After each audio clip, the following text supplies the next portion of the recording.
Aku pengen banget deh jalan-jalan ke Padang, pengen lihat jam gadang. Soalnya dari dulu aku belum pernah ke sana. Iya, aku juga. Katanya di sana tempatnya adem, makanannya enak-enak pula. Tapi kalau ngebahas soal Padang, Padang itu kan cuma soal wisatanya aja loh. Iya benar, aku pernah dengar. Dulu di sana pernah terjadi perang besar melawan Belanda kan? Oh iya, aku tahu tuh. Siapa ya pahlawannya yang terkenal banget itu loh? Pasti maksud kamu Tuanku Imam Bonjol kan? Iya, itu dia. Katanya beliau ini pahlawan yang kuat banget loh. Dan dia juga punya kelompoknya sendiri. Siapa yang namanya? Namanya kaum Padri. Mereka pernah berjuang bareng Tuanku Imam Bonjol buat melawan Belanda. Wah, keren banget ya. Tapi kok bisa sih sampai perang? Emangnya gara-gara apa ya? Nah, itu yang bakal kita bahas hari ini. Yuk kita cari tahu gimana ceritanya Tuanku Imam Bonjol dan kaum Padri bisa melawan Belanda. Yuk!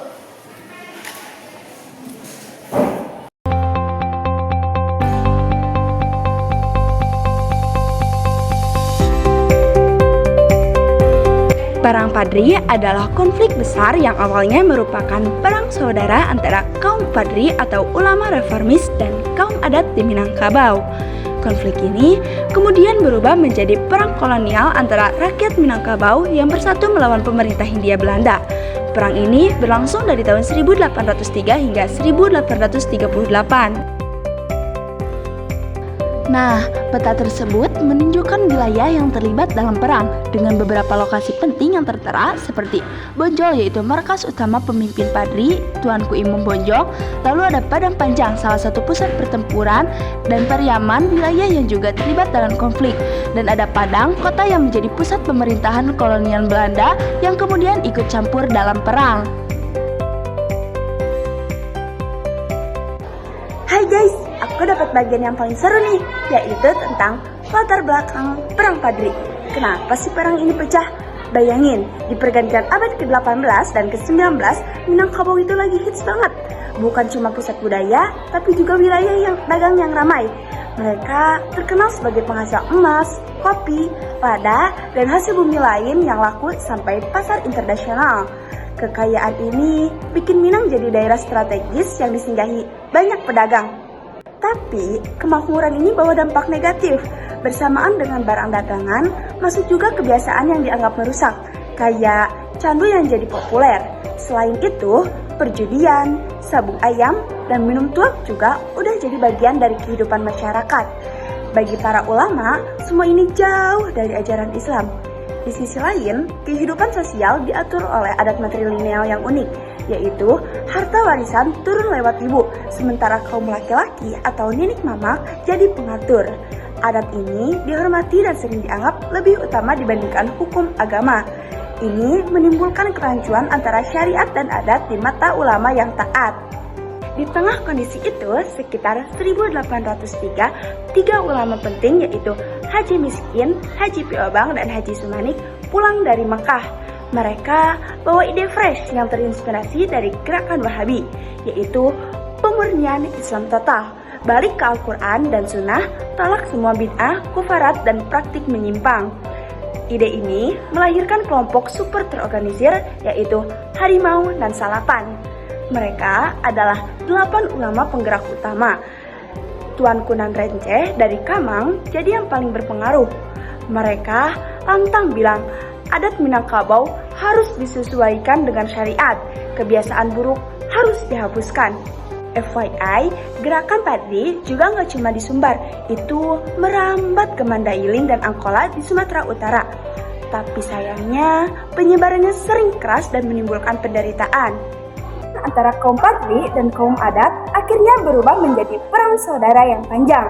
Banyak nagari diserang dan kerajaan Pagaruyung hancur lebur. Sultan Arifin Muningsyah, seorang pemimpin Pagaruyung, terpaksa melarikan diri karena tidak sanggup menghadapi serangan kaum Padri. Dalam keadaan terdesak inilah, kaum adat akhirnya meminta bantuan Belanda yang waktu itu sudah berkuasa di Hindia Belanda setelah bubar POC. Belanda setuju membantu, tapi tentu dengan syarat, yaitu mereka boleh masuk dan menguasai wilayah Pagaruyung. Nah, pada tahun 1821 ditandatanganilah perjanjian antara Sultan Arifin dan Belanda di Padang. Dan sejak saat itu, Belanda resmi terlibat dalam konflik Minangkabau. Perang Padri berakar dari dorongan agama atau Wahabi, ketegangan budaya antara adat dan syariat, faktor sosial ekonomi seperti candu dan judi, dan akhirnya meletus menjadi konflik dengan Belanda yang memanfaatkan perpecahan rakyat Minangkabau. Ketegangan besar ini siap meledak jadi perang panjang yang bakal dijelaskan lebih seru sama Aprilia di bagian selanjutnya.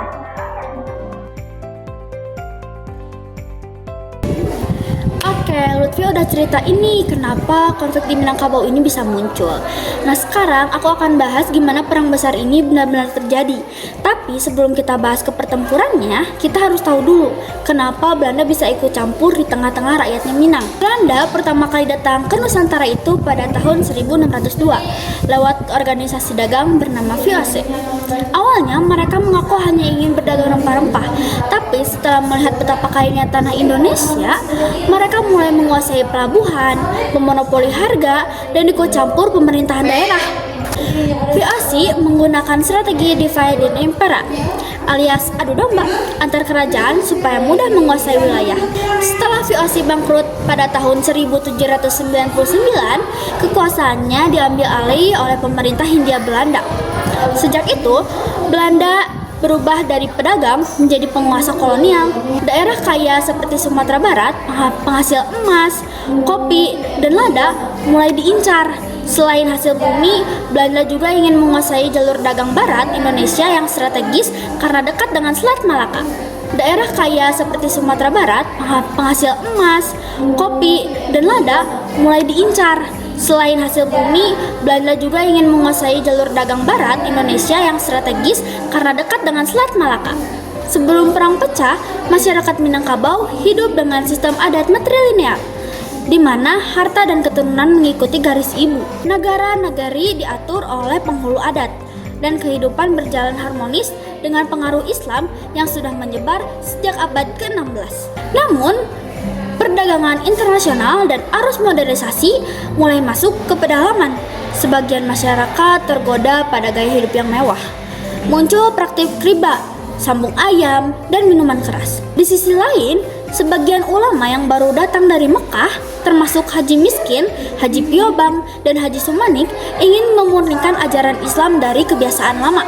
Nah, jadi ketegangan antara kaum adat dan kaum Padri pun tidak bisa dihindari. Nah, perang Padri awalnya adalah perang saudara antar Minang. Kaum Padri dipimpin oleh kelompok Harimau Nan Salapan atau bisa kita sebut sebagai 8 Harimau Minang, menegakkan aturan Islam yang keras. Sementara kaum adat menolak perubahan drastis itu karena dianggap mengancam keseimbangan sosial. Tempuran pun pecah di berbagai negeri seperti Kamang, Alahan, Panjang, dan Pagayurung. Kaum Padri menggunakan seruan jihad, sementara kaum adat berjuang mempertahankan sistem adat. Pada tahun 1815, kaum Padri berhasil menguasai sebagian besar tanah datar dan menyerang kerajaan Pagayurung. Sultan Arifin Muningsah kalah dan melarikan diri ke Padang mencari bantuan. Dalam kondisi terdesak, Sultan menulis ke pemerintah Belanda di Padang. Ia meminta bantuan dan janji memberikan hak bagi Belanda untuk mengatur sebagian wilayahnya. Pada 21 Februari 1821, ditandatanganilah Perjanjian Padang. Isinya, Belanda akan membantu kaum adat mengalahkan kaum Padri. Dan sebagai gantinya, Belanda bebas ikut campur urusan pemerintahan di Pagaruyung. Belanda lalu mengirim pasukan di bawah Lenteren Kolonial Alp dan Kapten Raff. Mereka membangun benteng-benteng strategis. Namun sepertinya Belanda punya niat tersembunyi. Mereka ingin menguasai pedalaman Sumatera Barat secara penuh. Dari sinilah perang saudara ini berubah menjadi perang kolonial. Perlawanan terhadap Belanda dipimpin oleh Tuanku Imam Bonjol, seorang ulama ahli strategi dan tokoh yang disegani. Ia membangun basis pertahanan di Benteng Bonjol dan mengatur perang gerinya di berbagai negeri. Nah, sekarang kita bahas mengenai strategi-strategi yang ada pada kaum Padri nih. Nah, strategi pada Kaum Padri ini, yang pertama ada menguasai jalur logistik di pedalaman, lalu yang kedua ada menyerang malam hari lalu mundur lebih cepat, lalu yang ketiga ini ada mengandalkan medan atau hutan di bukit. Belanda kesulitan menembus perbukitan Sumatera yang sangat berkabut dan licin. Belanda sempat terdesak dan menandatangani perjanjian Masang tahun 1825 sebagai tanda damai sementara. Kenapa? Karena saat itu mereka lagi sibuk menghadapi perang Diponegoro pada tahun 1825 sampai 1830. Tapi damai itu tak lama. Setelah perang Diponegoro pada tahun 1825 sampai 1830, di Jawa selesai. Belanda kembali menyerang dengan kekuatan besar. Mereka membawa pasukan tambahan dari Jawa, arteri berat, dan bahan melibatkan pasukan pribumi sekutu dari daerah lain. Serangan brutal Belanda justru membuat kaum adat sadar telah ditipu. Mereka pun bersatu dengan kaum Padri. Di Marapalam, mereka membuat kesepakatan bersejarah. Benteng Bonjol menjadi pertahanan terakhir. Belanda melakukan pengepungan besar-besaran selama 6 bulan lebih. Menutup jalur air, makan, dan bantuan, rakyat menderita kelaparan. Tapi semangat tak padam. Akhirnya, pada 25 Oktober tahun 1837, Benteng Bonjol jatuh. Benteng Bonjol pun jatuh. Tuanku Imam Bonjol ditangkap dan disingkirkan ke Cianjur, lalu ke Manado dan ke Minahasa, tempat beliau wafat pada tahun 1864. Walaupun begitu, semangat perlawanan pun belum padam. Tuanku Tambusai di Rokan dan Tuanku Rao di Sumatera Timur melanjutkan perjalanan sampai tahun 1838 sebelum akhirnya ditaklukkan juga. Selama perang, banyak kaum perempuan Minang yang berperan penting. Ada yang membawa logistik dan obat-obatan ke medan perang, menjadi mata-mata yang menyamar di antara penduduk. Ada juga yang menjaga anak-anak dan pengungsi di balik garis pertempuran. Nah, semangat mereka ini menunjukkan bahwa perjuangan bukan hanya milik laki-laki, tetapi milik seluruh rakyat ya. Nah, jadi perang Padri bukan sekadar konflik antara adat dan agama, tapi awal kesadaran bangsa. Belanda berhasil masuk karena perpecahan, tapi justru dari perang ini lahir persatuan yang kokoh. Adat Basandi Syarak Basandi Kitabullah menjadi warisan nilai Minangkabau sampai sekarang bahwa agama dan budaya bisa berjalan berdampingan demi kemerdekaan. Oke, selanjutnya Amel bakal kenalin ke kita nih tokoh-tokoh besar apa saja yang berjuang dalam perang ini, dari Tuanku Imam Bonjol sampai Tuanku Tambusai. Sekarang waktunya kita kenalan sama case utama dari sejarah ini. Ini dia para tokoh-tokoh perang Padri, pihak pejuang kaum Padri dan Harimau Nan Salapan. Yang pertama ada Tuanku Imam Bonjol atau biasa disebut dengan Muhammad Syahab. Peran ulama dan pemimpin perang terbesar Padri. Dia menyatukan kaum adat dan rakyat melawan Belanda fase 2, lebih moderat dari Tuanku Nan Renceh. Dampaknya, simbol perjuangan nasional pahlawan nasional, penangkapannya pada tahun 1837 melemahkan perlawanan. Yang kedua ada Tuanku Tambusai, biasa disebut Muhammad Saleh bin Maulana Kadhi. Perannya pemimpin Padri di Riau, ulama, pejuang tangguh, ahli strategi, membela Padri sampai akhir. Dampaknya, pahlawan terakhir perang Padri lanjutin perlawanan di Rokan. Setelah Bonjol kalah ditetapkan sebagai pahlawan nasional. Yang ketiga ada Tuanku Nan Renceh, biasa disebut dengan Abdullah. Perannya pemimpin utama Harimau Nan Salapan, tegas menentang candu, judi, dan adat yang bertentangan syariat. Dampaknya membakar semangat perlawanan Padri, tapi tindakannya yang keras bikin konflik dengan adat tajam. Yang selanjutnya ada Haji Miskin, Haji Piobang, Haji Sumanik. Peran 3 ulama yang pulang dari Mekah tahun 1803 dan bawa gagasan pemurnian Islam inspirasi Wahabi. Dampaknya memicu lahirnya gerakan Padri, jadi pondasi awal perubahan sosial keagamaan.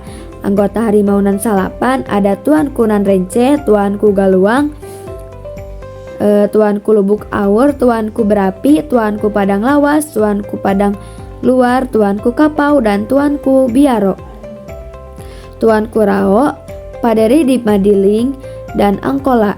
Perannya pemimpin gerakan Padri di Sumatera Utara, menyebarkan ajaran dengan cara keras. Dampaknya menimbulkan penderitaan besar di Mandailing atau Angkola akibat pemaksaan syariat. Pihak adat Kerajaan Pangaruyung. Yang kedua ada Sultan Arifin Muningsyah yang di pertemuan Pangaruyung. Perannya Sultan Pangaruyung yang terjepit tanda tangan perjanjian dengan Belanda tahun 1821 untuk melawan Padri. Dampaknya perjanjian membuka pintu masuk kolonial resmi di Minangkabau. Selanjutnya ada Ninik Mamak dan penghulu adat Minangkabau. Perannya tokoh adat yang mempertahankan tradisi matrilineal menentang Padri. Dampaknya konflik horizontal adat vs Padri lalu meminta bantuan Belanda yang membuka jalan masuknya kolonial. Selanjutnya Letnan Kolonel Antoine. Perannya komandan militer Belanda dalam perang Padri, memimpin serangan penting ke Bonjol. Terkenal keras, dampaknya keberhasilannya mempercepat jatuhnya Padri. Belanda VOC lalu memerintah Hindia Belanda. Perannya awalnya penengah, belakangan manfaatin konflik untuk kuasai wilayah. Dampaknya mengubah perang Padri jadi perang besar melawan Belanda dan akhirnya menaklukkan Minangkabau. Ingat, Tuanku Imam Bonjol adalah tokoh yang berjasa menyatukan kaum adat dan Padri. Penyatuan ini terjadi tahun 1833 dengan kesepakatan Pelakat Puncak Patok atau Sumpah Sati Bukik Marapalam yang menegaskan adat berlandaskan syariat dan syariat berlandaskan Al-Quran. Selanjutnya Yulia akan bahas dampak perang ini. Hai guys, setelah kalian mendengarkan secara detail tentang perang, sekarang aku akan tutup dengan hal yang paling penting, yaitu dampak dan warisan perang Padri buat kita hari ini. Nah, dampak-dampak itu ada dua. Yang pertama dampak positif, yang berisi yang pertama persatuan adat dan agama, yaitu lahir kesepakatan abadi, yaitu adat Basandi Syarak Basandi Kitabuwo, menyatukan kaum adat dengan Padri. Yang kedua, ada kesadaran persatuan melawan Belanda. Kaum adat dan ulama sadar kalau mereka harus bersatu karena Belanda cuma manfaatin perpecahan. Yang ketiga, peningkatan peran Islam, yaitu nilai-nilai Islam makin kuat masuk ke kehidupan sosial Minangkabau. Yang keempat, ada kesadaran akan penjajahan Belanda, yaitu masyarakat melek bahwa tujuan Belanda bukan cuma membantu, tapi menguasai tanah Minang. Nah, selanjutnya ada dampak negatif. Yang pertama, hilangnya banyak nyawa dan kerusakan di nagari-nagari Minangkabau. Yang kedua, lemahnya kekuasaan lokal, yaitu kaum adat maupun ulama sama-sama kehilangan kekuasaan karena Belanda perkuat kontrol.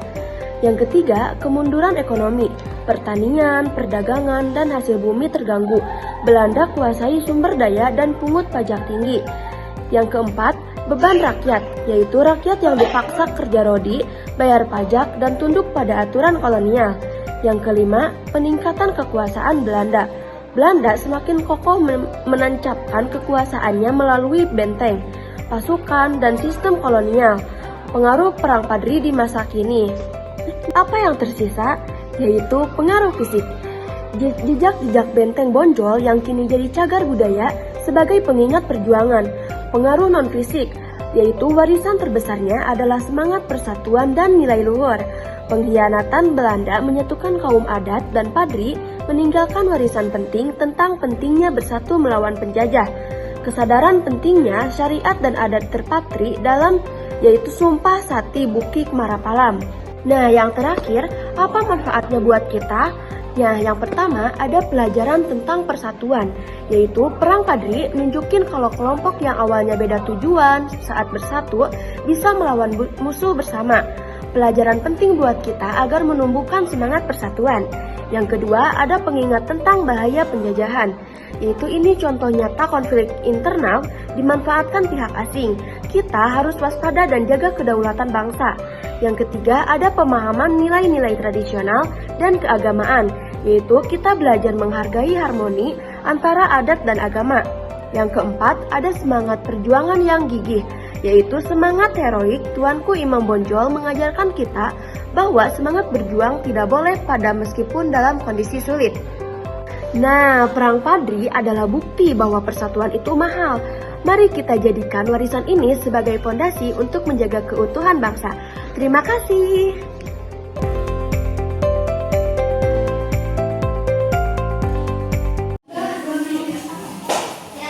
Wah, videonya jadi bikin kita makin paham sama sejarahnya ya.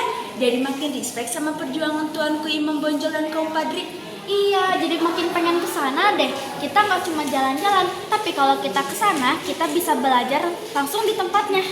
Setuju, asik juga ya jalan-jalan sambil belajar sejarah. Yuk kapan-kapan kita rencanain trip ke Padang bareng, sekalian nostalgia sama cerita perjuangan mereka. Ayo!